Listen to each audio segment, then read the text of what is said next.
ஆதியாகமம் 37ஆம் அதிகாரம். யாக்கோபு தன் தகப்பன் தங்கியிருந்த கானான் தேசத்திலே குடியிருந்தான்.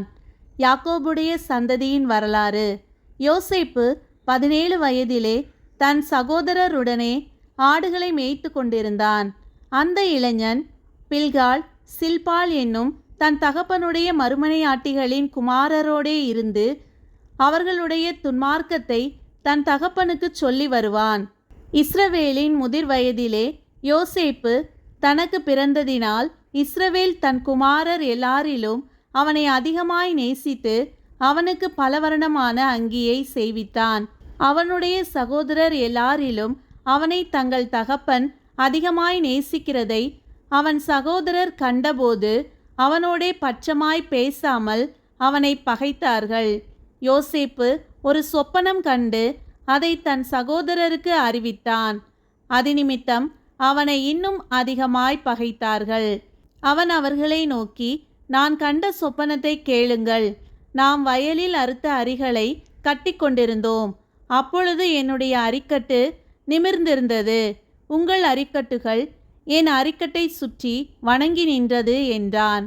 அப்பொழுது அவன் சகோதரர் அவனை பார்த்து, நீ எங்கள் மேல் துரைத்தனம் பண்ணுவாயோ, நீ எங்களை ஆளப்போகிறாயோ என்று சொல்லி அவனை அவன் சொப்பனங்களின் நிமித்தமும் அவன் வார்த்தைகளின் நிமித்தமும் இன்னும் அதிகமாய் பகைத்தார்கள். அவன் வேறொரு சொப்பனம் கண்டு தன் சகோதரரை நோக்கி, நான் இன்னும் ஒரு சொப்பனத்தை கண்டேன். சூரியனும் சந்திரனும் 11 நட்சத்திரங்களும் என்னை வணங்கினது என்றான். இதை அவன் தன் தகப்பனுக்கும் தன் சகோதரருக்கும் சொன்னபோது அவன் தகப்பன் அவனை பார்த்து, நீ கண்ட இந்த சொப்பனம் என்ன? நானும் உன் தாயாரும் உன் சகோதரரும் தரைமட்டும் குனிந்து உன்னை வணங்க வருவோமோ என்று அவனை கடிந்து கொண்டான். அவன் சகோதரர் அவன் மேல் பொறாமை கொண்டார்கள். அவன் தகப்பனோ அவன் சொன்னதை மனதிலே வைத்து கொண்டான்.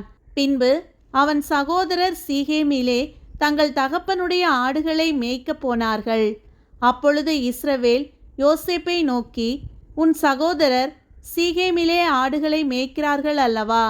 உன்னை அவர்களிடத்துக்கு அனுப்பப் போகிறேன், வா என்றான். அவன், இதோ போகிறேன் என்றான்.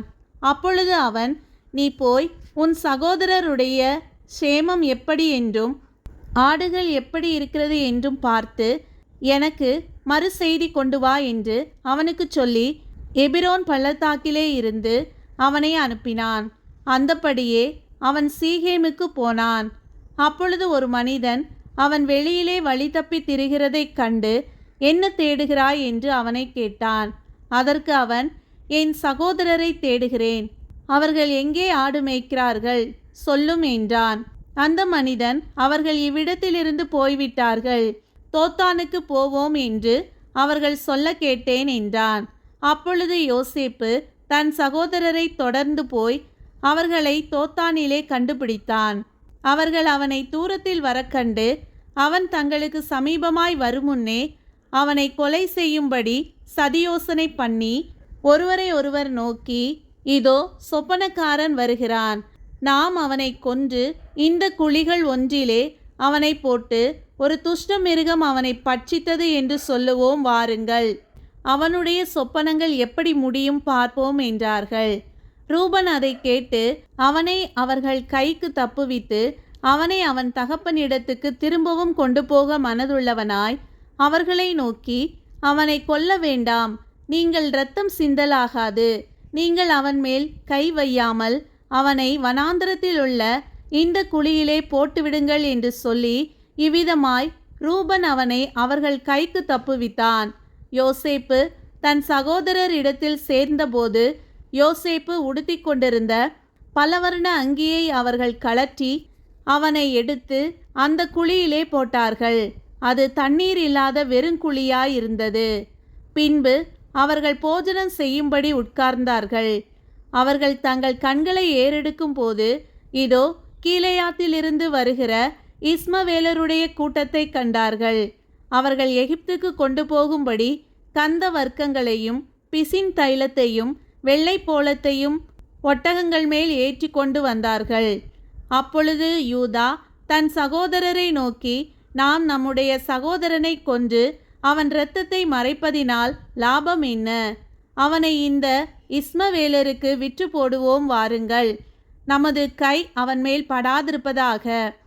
அவன் நம்முடைய சகோதரனும் நம்முடைய மாம்சமுமாய் இருக்கிறானே என்றான். அவன் சகோதரர் அவன் சொல்லுக்கு இணங்கினார்கள். அந்த வர்த்தகரான மீதியானியர் கடந்து போகிறபோது அவர்கள் யோசேப்பை அந்த குழியிலிருந்து தூக்கி எடுத்து அவனை இஸ்மவேலர் கையில் 20 வெள்ளிக்காசுக்கு விற்று போட்டார்கள். அவர்கள் யோசேப்பை எகிப்திற்கு கொண்டு போனார்கள். பின்பு ரூபன் அந்த குழியின் இடத்துக்கு திரும்பி போனபோது யோசேப்பு குழியில் இல்லை என்று கண்டு தன் வஸ்திரங்களை கிழித்து கொண்டு தன் சகோதரர் இடத்துக்கு திரும்பி வந்து, இளைஞன் இல்லையே, ஐயோ, நான் எங்கே போவேன் என்றான். அவர்கள் யோசேப்பின் அங்கியை எடுத்து ஒரு வெள்ளாட்டுக்கடாவை அடித்து அந்த அங்கியை இரத்தத்திலே தோய்த்து பலவர்ணமான அந்த அங்கியை தங்கள் தகப்பனிடத்துக்கு அனுப்பி, இதை நாங்கள் கண்டெடுத்தோம், இது உம்முடைய குமாரன் அங்கியோ அல்லவோ பாரும் என்று சொல்ல சொன்னார்கள். யாக்கோபு அதை கண்டு, இது என் குமாரனுடைய அங்கிதான், ஒரு துஷ்ட மிருகம் அவனை பட்சித்து போட்டது, யோசேப்பு பீருண்டு போனான் என்று புலம்பி தன் வஸ்திரங்களை கிழித்து தன் அறையில் இரட்டு கட்டி கொண்டு அநேக நாள் தன் குமாரனுக்காக துக்கித்து கொண்டிருந்தான். அவனுடைய குமாரர் குமாரத்திகள் எல்லாரும் அவனுக்கு ஆறுதல் சொல்ல வந்து நின்றார்கள். ஆனாலும் அவன் ஆறுதலுக்கு இடங்கொடாமல், நான் துக்கத்தோடே என் குமாரனிடத்தில் பாதாளத்தில் இறங்குவேன் என்றான். இவ்விதமாய் அவனுடைய தகப்பன் அவனுக்காக அழுது கொண்டிருந்தான். அந்த மீதியானியர் யோசேப்பை எகிப்திலே பார்வோனின் பிரதானியும் தலையாரிகளுக்கு அதிபதியும் ஆகிய போத்திபார் என்பவனிடத்தில் விற்றார்கள்.